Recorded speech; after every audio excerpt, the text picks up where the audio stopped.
अब अपना जो अगला टाइप है वो है मल्टी प्रोग्रामिंग ऑपरेटिंग सिस्टम। ठीक है, देखो मल्टी प्रोग्रामिंग से अपन को पता चलता है कि मल्टी यानी एक से ज़्यादा, प्रोग्रामिंग यानी प्रोग्राम्स। ठीक है, तो यानी एक से ज़्यादा प्रोग्राम। अब देखो multi programming means more than one program in main memory are ready to execute. Multi program मतलब एक से ज़्यादा प्रोग्राम। एक से ज़्यादा प्रोग्राम इसमें क्या होता है कि मेन मेमोरी में रेडी होते हैं एग्जीक्यूशन के लिए। ठीक है, मल्टी प्रोग्रामिंग का मतलब एक से ज़्यादा जो प्रोग्राम है मेन मेमोरी में एग्जीक्यूशन के लिए रेडी होते हैं। ठीक है, ये रही अपनी मेन मेमोरी। मेन मेमोरी यानी जिसमें कि ऑपरेटिंग सिस्टम है। अब देखो एक बात याद रखना, जो ऑपरेटिंग सिस्टम है ना, वो जहाँ पे रन होता है, जहाँ पे वर्किंग कर रहा होता है, वो मेन मेमोरी होती है। ठीक है, जब अपना सिस्टम ऑफ होता है तब अपना ऑपरेटिंग सिस्टम सेकेंडरी मेमोरी में यानी हार्ड डिस्क के अंदर स्टोर होता है। और जैसे ही अपना सिस्टम ऑन होता है तब वो मेन मेमोरी के अंदर लोड होता है। ठीक है, मेन मेमोरी के अंदर लोड हो जाता है, यानी रैम के अंदर लोड हो जाता है। यानी मेन मेमोरी के अंदर वो डेटा और इंस्ट्रक्शंस ही स्टोर होती है जो कि करंटली यूज़ में हो। ठीक है, अब देखो ये मेन मेमोरी है जहाँ पे ऑपरेटिंग सिस्टम है, और ये तब अपना ऑपरेटिंग सिस्टम सेकेंडरी मेमोरी में यानी हार्ड डिस्क के अंदर स्टोर होता है। और जैसे ही अपना सिस्टम ऑन होता है तब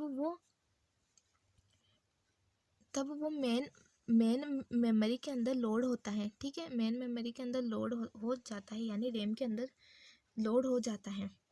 यानी मेन मेमोरी के अंदर वो डेटा और इंस्ट्रक्शंस ही स्टोर होती है जो कि करंटली यूज़ में हो। ठीक है, अब देखो ये मेन मेमोरी है जहाँ पे ऑपरेटिंग सिस्टम है, और ये process 1, process 2, process 3, process 4, process 5। जो जैसे कि अपन ने पढ़ा है मल्टी प्रोग्रामिंग मतलब एक से ज़्यादा प्रोसेस या फिर प्रोग्राम। ठीक है, ये सेकेंडरी स्टोरेज है। यहाँ से देखो प्रोसेस आई, ठीक है, मेन मेमोरी में प्रोसेस आई जो कि मेन मेमोरी के अंदर क्या होती है, रेडी होती है। सेकेंडरी मेमोरी में जब तक अब प्रोग्राम होते हैं तब तक वो एग्जीक्यूशन के लिए रेडी नहीं होते, लेकिन जैसे ही वो मेन मेमोरी में आ जाते हैं, मेन मेमोरी में आने का मतलब है कि वो एग्जीक्यूशन के लिए रेडी है। यानी अब इनको सीपीयू जब चाहे तब उनको एग्जीक्यूशन के लिए ले सकता है। ठीक है, तो देखो मेन मेमोरी में हमारी 5 जो प्रोसेस है वो रेडी बैठी है। ठीक है, अब देखो सीपीयू के पास सबसे पहले ये P1 प्रोसेस थी एग्जीक्यूशन के लिए। फिर इस P1 को नीड हुई इनपुट या फिर आउटपुट, यानी कि इसको किसी इनपुट डिवाइस की नीड हुई, तो ये यहाँ से निकल के सीपीयू के पास से निकल के P1 प्रोसेस है वो सेकेंडरी स्टोरेज में जो इसको नीड होगी, ठीक है, जो इसको नीड होगी इनपुट की, ये वहाँ पे इनपुट डिवाइस के पास चली जाएगी। ठीक है, अब जब ये चली जाएगी तो सीपीयू क्या होगा, अब उसके इंतज़ार में ये खाली तो बैठेगा नहीं कि वो जब आएगी तभी मैं काम करूँगा, क्योंकि ऐसे तो सिस्टम का वर्किंग सही नहीं होगा। तो सीपीयू आइडल नहीं रहता कभी भी। ठीक है, कभी भी ये आइडल नहीं बैठता। P1 के जाने के बाद ये क्या करेगा, ये अगली प्रोसेस को एग्जीक्यूशन के लिए ले लेगा, क्योंकि मेन मेमोरी में तो इस P1 के अलावा बहुत सारी प्रोसेस रेडी है। ठीक है, इसीलिए ये जैसे ही कोई प्रोसेस इनपुट के लिए आउटपुट के लिए जब जाती है, यानी जब उसको कुछ और चीज़ की नीड होती है, तो वो सीपीयू से जब निकलती है तो सीपीयू आइडल रहने की जगह किसी और प्रोसेस को जो रेडी है मेन मेमोरी में, उसको एग्जीक्यूशन के लिए ले लेगा। जैसे P1 गई तब देखो यहाँ पे स्विचिंग हुई है, यानी अब P1 की जगह P2 है। आफ्टर यानी बाद में, सबसे पहले P1 थी, लेकिन जब ये जा चुकी है इनपुट के लिए तब यहाँ पे P2 सीपीयू के पास आ जाएगी बाद में। ठीक है, स्विचिंग होने के बाद। तो यहाँ पे देखो मेन कंसेप्ट यही है। मल्टी प्रोग्रामिंग का मतलब ये नहीं है कि सीपीयू में एक टाइम पे मल्टी प्रोग्राम यानी बहुत सारे प्रोग्राम रन हो रहे हैं। सीपीयू एक है तो एक सीपीयू में एक टाइम पे एक ही प्रोसेस रन होगी। ठीक है, अगर सीपीयू एक है, 1 सीपीयू है, तो एक टाइम पे 1 टाइम पे वन प्रोसेस, ठीक है, एट अ टाइम एक ही प्रोसेस रन हो सकते हैं, ठीक है। मल्टी प्रोग्रामिंग का मतलब एक से ज़्यादा प्रोसेस रेडी होती है मेन मेमोरी में, ठीक है, एग्जीक्यूशन के लिए। अब ये थी मल्टी प्रोग्रामिंग ऑपरेटिंग सिस्टम की वर्किंग। अब हम इसके बारे में, ये इसके कुछ फीचर्स है ये देखते हैं। Need single CPU for implementation, ठीक है। मल्टी प्रोग्रामिंग में सीपीयू सिंगल होगा, ठीक है, ये बात याद रखना। मल्टी प्रोग्रामिंग में सीपीयू सिंगल होगा, लेकिन मेन मेमोरी में एग्जीक्यूशन के लिए जो रेडी होगी वो एक से ज़्यादा प्रोग्राम्स होते हैं, ठीक है। कॉन्टेक्स्ट स्विच बिटवीन प्रोसेस, ये अपन ने देख लिया कि जो प्रोसेस रेडी होती है एग्जीक्यूशन के लिए उनके बीच में कॉन्टेक्स्ट स्विच होता है। और ये कब होता है? जब उनको किसी चीज़ की नीड होती है इनपुट आउटपुट की, तब वो जाती है तब।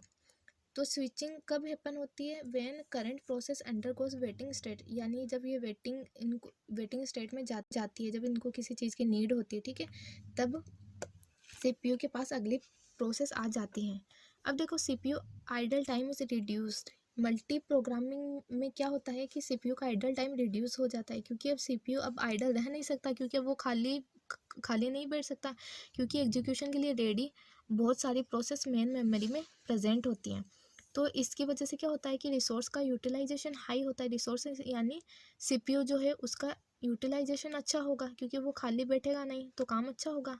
हाई परफॉर्मेंस, अब वो जब काम करता रहेगा लगातार, खाली नहीं बैठेगा, तो परफॉर्मेंस तो नॉर्मल बात है कि अच्छी होनी है। अब देखो, इसमें एक नोट है।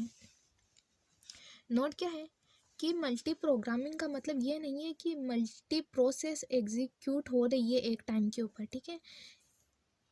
इसका मतलब, मल्टी प्रोग्रामिंग का मतलब ये है कि एग्जीक्यूशन के लिए एक से ज़्यादा प्रोसेस मेन मेमोरी में रेडी होती है, लेकिन एक सीपीयू में, सिस्टम के अंदर एक सीपीयू में एक टाइम पे एक ही प्रोसेस रन हो सकती है। ये मेन बात याद रखना, एक टाइम पे एक ही प्रोसेस रन हो सकती है। अब इसके एडवांटेजेस क्या हैं? हाई सीपीयू यूटिलाइजेशन, ठीक है, नॉर्मल बात है कि सीपीयू जब आइडल ही नहीं बैठेगा, बहुत सारी प्रोसेस ना पहले से ही रेडी है एग्जीक्यूशन के लिए, तो सीपीयू का यूटिलाइजेशन तो हाई होगा ही।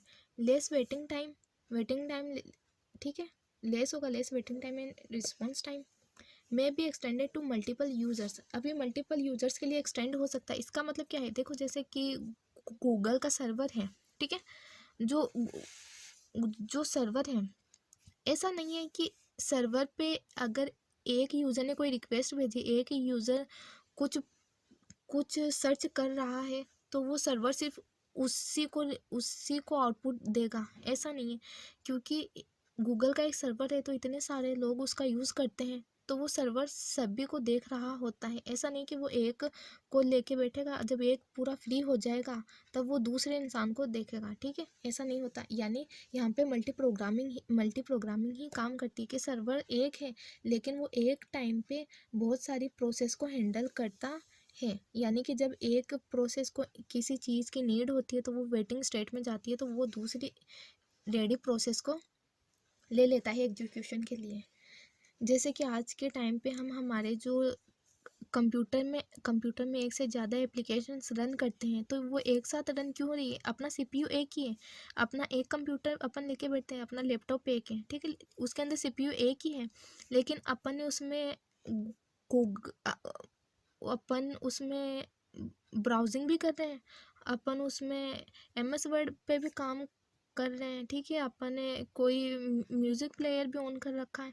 तो ये इतनी जो प्रोसेस है, जो मल्टीपल प्रोसेस एक साथ काम कर रही है, रन कर रही है। तो एक साथ काम करने का मतलब ऐसा नहीं है कि उसके अंदर सीपीयू भी बहुत सारे हैं जो कि उनको अलग अलग रन कर रहे हैं। सीपीयू एक ही है, लेकिन वो उनको एक साथ रन करता है। यानी कि जब एक को किसी इनपुट आउटपुट की नीड होती है, जब वो वेटिंग स्टेट में जाती है, तो वो दूसरी को एग्जीक्यूट करने लगता है। लेकिन ये इतना ज़्यादा फास्ट काम होता है कि अपन को ऐसा लगता है कि जैसे कि बहुत सारे सीपीयू साथ में काम कर रहे हैं, इसीलिए अपनी इतनी सारी एप्लीकेशन साथ में रन हो रही है। लेकिन नहीं, वो एक टाइम पे एक ही रन हो रही होती है, लेकिन इतना ज़्यादा क्विकली ये काम होता है कि अपन को ऐसा लगता है कि बहुत सारे प्रोसेस, यानी बहुत सारे जो सीपीयू काम कर रहे हैं, ठीक है, बहुत सारे सीपीयू एग्जीक्यूशन का काम कर रहे हैं अगले अलग अलग प्रोसेस के लिए, ठीक है। अब इसके डिसएडवांटेजेस देख लेते हैं। डिफ़िकल्ट शेड्यूलिंग, शेड्यूलिंग का मतलब क्या है, देखो शेड्यूलिंग का मतलब है कि जो अब सीपीयू है, सीपीयू इनमें जो कॉन्टेक्स्ट स्विच करेगा तो कौन सी प्रोसेस को ये पहले ले, किसको ये बाद में ले, तो यही होती है शेड्यूलिंग, ठीक है। अभी किसको ले किसको ना ले तो ये भी ये डिसाइड करना, ठीक है, ये शेड्यूलिंग के थ्रू होता है। तो ये शेड्यूलिंग इसमें मल्टी प्रोग्रामिंग डिफ़िकल्ट होती है। अब जो शेड्यूलिंग ना बहुत टाइप की होती है, ठीक है, जो हम अपनी अगली आने वाली क्लासेस में शेड्यूलिंग के टाइप पढ़ेंगे कि शेड्यूलिंग कैसे होती है, किस तरह से होती है। अब देखो मेन मेमोरी मैनेजमेंट, ठीक है, ये भी इसका एक डिसएडवांटेज है कि मेन मेमोरी का मैनेजमेंट होना, ठीक है। अब इसका एक मेमोरी फ्रेगमेंटेशन है डिसएडवांटेज, और एक है पेजिंग। अब देखो मेमोरी फ्रेगमेंटेशन और जो पेजिंग और शेड्यूलिंग ये जो है ये बड़े टॉपिक है, बड़े बड़े टॉपिक हैं जो कि अभी मैं आपको एक साथ नहीं बता सकती। इनकी अलग हम क्लास लेंगे जिसमें मैं आपको मेमोरी फ्रेगमेंटेशन पढ़ाऊंगी और पेजिंग भी पढ़ाऊंगी और शेड्यूलिंग पढ़ेंगे, ठीक है। तो ये सारे जो वर्ड है वहाँ पे आपको एकदम क्लियर हो जाएंगे कि इनका मतलब क्या है, ठीक है। आई होप कि आपको क्लास अच्छी लगी होगी। आप प्लीज़ चैनल को लाइक करिए, सब्सक्राइब करिए, ठीक है, शेयर करिए, कमेंट करिए, ताकि मुझे भी मोटिवेशन मिले, मैं आपके लिए आगे और भी अच्छी अच्छी क्लासेस लेके आऊँ।